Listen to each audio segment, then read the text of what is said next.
recorded this whole freaking video while I was getting ready, no less. So it probably would have been more entertaining for the attention span of people that are on TikTok. And of course it got deleted. So that's fun. But this is something that I feel passionately about and that is really helpful to me in my journey right now. And so I feel like I'm going to try to share this one more time. And I don't know. So I saw a quote a while back that said something along the lines of like, since when did meditation become synonymous with disassociation? And it really triggered a thought process for me that happened to coincide with this embodiment work that I'm doing in therapy right now for a while. And something really important has changed in my meditation practices and just like in my life in general. I used to go into meditation wanting to like be taken on a journey, like somewhere else, I guess. I'd put my headphones in and like settle in and see where the music would bring me, or like what visuals would come up for me, or even sitting in silence. I was like so in my brain, or like up here, like out of my body. And I think I ended up here because initially the music practice was really helpful with like my creative flow. And I also think that this method does have its benefits for things in that realm, but I realize that it cannot be my only form of practice, especially because I think what it does is it can really like keep me up here and like in my mind and out there in this like woo-woo place. And I tend to have this thing that happens where like sometimes seemingly out of nowhere, I'm like hit with this crippling fear of just like floating away from my body and never coming back, probably because of trauma and the fact that I spent so many years interacting with spirituality in this way. There's a really loud plane that was going by and I'm starting to think that maybe this video is not meant to see the light of day. Anyways, so now something that I think meditation is really important for is nervous system regulation. And when you're using it as a tool for that kind of work, then I think the goal is to be more in your body, not less, not out there, not in here, like the whole body. Because there's so much wisdom in what is going on just like physiologically. And so now I've also incorporated a practice where instead of going out there, my goal is to bring the energy, the awareness back down into here, and to be present and curious about what is taking place here, to bring myself back into my body. And sometimes it doesn't stay in stillness, because sometimes if I'm truly in my body and being honest with myself about what it's telling me, I can feel that it's telling me to move. And so I will go from a sort of sitting or laying meditation into a moving meditation. And I just let that be whatever it needs to be, even if it looks stupid or silly or whatever.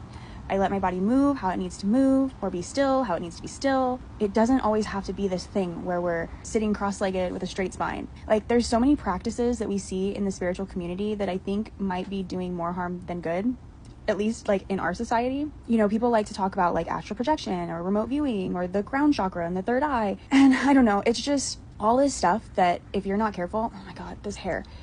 If you're not careful, if you're not balancing that out with grounding practices, it's going to send you right into psychosis, or at the very least, leave you disassociated, dysregulated, and intuitively stunted. Like even in what people tend to stereotypically think of when they think of meditation, or when you go, or at least when I have done meditation in like a Buddhist temple, not always, but a lot of times, the focus is very much on the mind, taming the monkey mind, watching, observing the thoughts going by like clouds, bringing yourself back to your breath every time you notice your thoughts wandering off. Sometimes the conversation is a lot on the mind, right? In that focusing on the breath, that there is like an embodiment practice. And so there are so many benefits to that type of practice. Like I am by no means bashing these super powerful ancient practices, but as a Westerner that is growing in understanding of these practices, sometimes this can get misconstrued until you're further along.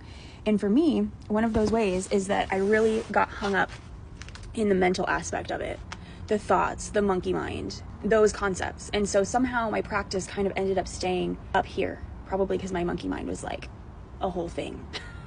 That was a lot. That was a lot to focus on, that alone, right? So now I'm starting to learn that there are so many ways to gather intuitive information outside of this space. Like wisdom can come from your roots. It can come from your core. It can come from your heart. Like it's not always this thing that's out there, that's being downloaded from some higher place. It's all around us right now, in our present moment, in our physical human lives and within us. And I think that practices that bring us back down into embodying ourselves allow you to actually apply your intuition in very practical ways that help you exist in your body and in your life in a more enjoyable way.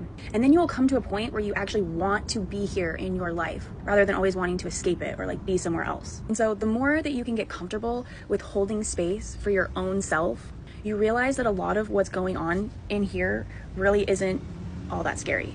Even the ugly, dark, seemingly shameful parts. It's all just you. Like we're othering ourselves. Like it's all just you know? And then you begin to accept and hold those parts of yourself that you've been rejecting, and you can become whole again. And your body can finally become a safe space for all of you. And that has amazing ripple effects. When you love yourself wholly, when you truly accept yourself, it creates this really powerful sense of security and confidence that really makes moving through the world in uncomfortable situations much more bearable. A lot of new things become possible. You can face things that maybe you would have previously avoided. You can show up in social situations without a mask and then be loved for who you actually are, not for some version of yourself that's actually a performance that you have to keep up. You're representative. And then you get to truly experience love. And there's something very different about a love that you experience for a high gloss version of yourself versus like the whole messy, beautiful, crazy, chaotic, weak and strong parts of yourself. Like when people get to like really see you for who you are and then you get to experience love for that, it's a different thing.